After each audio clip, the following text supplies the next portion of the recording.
Lionel Vercollier, chef de service du centre parental, anciennement appelé centre maternel. Je m'appelle Camille, j'ai 26 ans, je suis éducatrice spécialisée. Le centre parental est un service du centre social d'Argonne qui ne s'appelle plus comme ça, voilà, qui s'appelle maintenant Sésame suite à la fusion du centre social d'Argonne avec l'EBDAMS en 2019.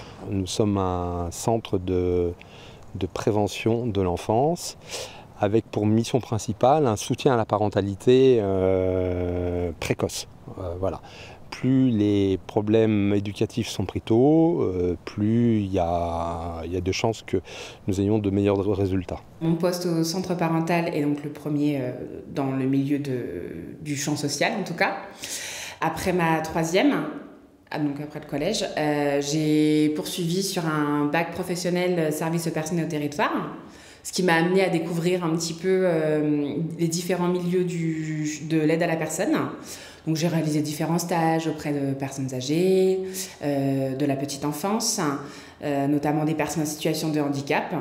Et tout naturellement, c'est là que je me suis dirigée à l'obtention de mon bac vers le diplôme d'état d'éducateur spécialisé. En règle générale, parce qu'il y a toujours des exceptions, mais elles sont rares, on embauche des professionnels diplômés d'un diplôme d'État. Il est possible d'être recruté par d'autres voies, c'est-à-dire un peu recruté sur le tas.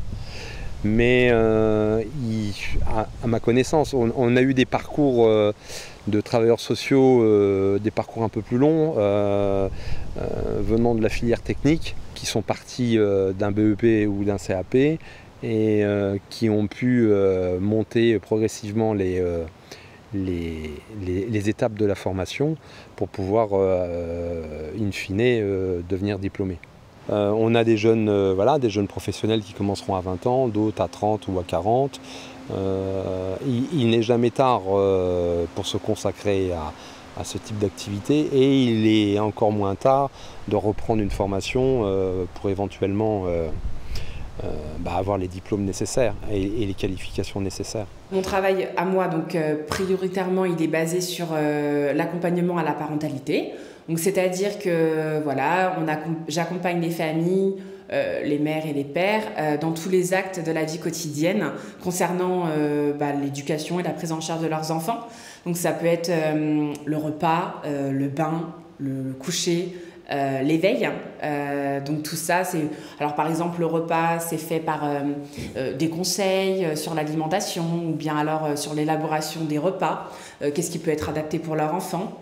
Après tout ce qui est pour l'éveil, donc ce sont des ateliers qui sont mis en place, qui sont réalisés donc notamment pas que pour moi, puisque nous sommes une équipe pluridisciplinaire, ce qui veut dire que voilà, il y a plusieurs champs de métiers qui intervient au centre maternel et notamment par exemple le domaine de l'éveil, les ateliers mère-enfant qui sont mis en place sont réalisés par les éducatrices de jeunes enfants. Ensuite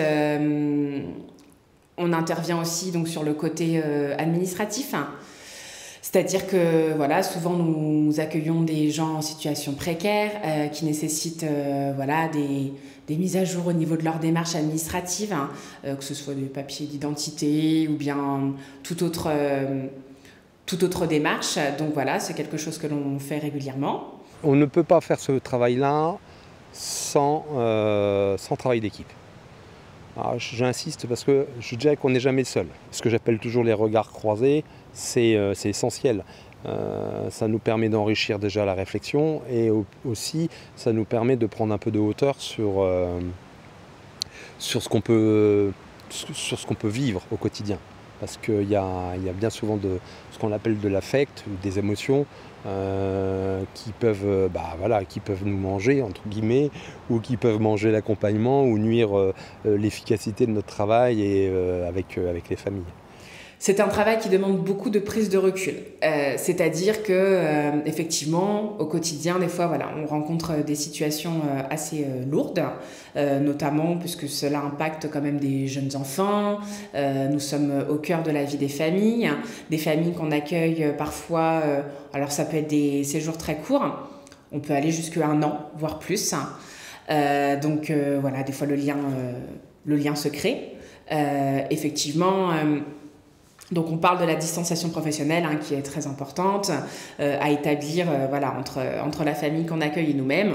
Et nous avons parfois un rôle pas facile à jouer, c'est-à-dire qu'il y a des choses où c'est que nous devons dire certaines vérités aux personnes qui sont parfois compliquées à entendre. Donc disons que nous pouvons être confrontés aux réactions parfois violentes de certaines personnes.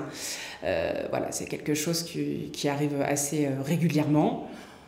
Après, ça fait partie, je pense, du métier d'éducateur spécialisé en général, peu importe le public avec lequel on est amené à travailler. Je dirais que pour devenir éducateur spécialisé, faut quand même avoir une certaine ouverture d'esprit et notamment une bienveillance. C'est-à-dire qu'il faut aussi être très stable psychologiquement. Puisque cela quand même demande beaucoup de donner de soi-même. Donc il faut savoir être vraiment avoir les pieds sur terre. C'est un métier qui demande beaucoup d'investissement, beaucoup de mobilité, beaucoup de disponibilité. Pour moi, le métier d'éducateur spécialisé, il offre de multiples évolutions. Éventuellement, on peut monter en grade, notamment après l'éducateur spécialisé, on peut passer coordinateur, puis ensuite on peut monter chef de service. Bon, il y a toujours des diplômes à repasser, mais voilà, c'est quelque chose qui se fait quand même assez facilement.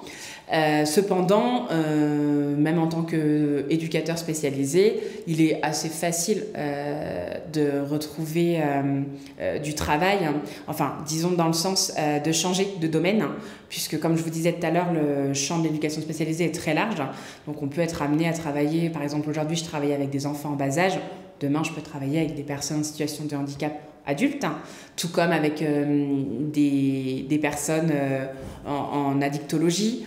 Voilà, ça peut, donc il est assez facile de changer la perspective de ce travail en changeant simplement de structure et de public. Le travail social, les professionnels, on en cherche toujours. Ce sont des métiers qui ne connaissent, à mon avis, très peu de chômage, parce que nous ne sommes pas le seul employeur à chercher ce type de professionnels.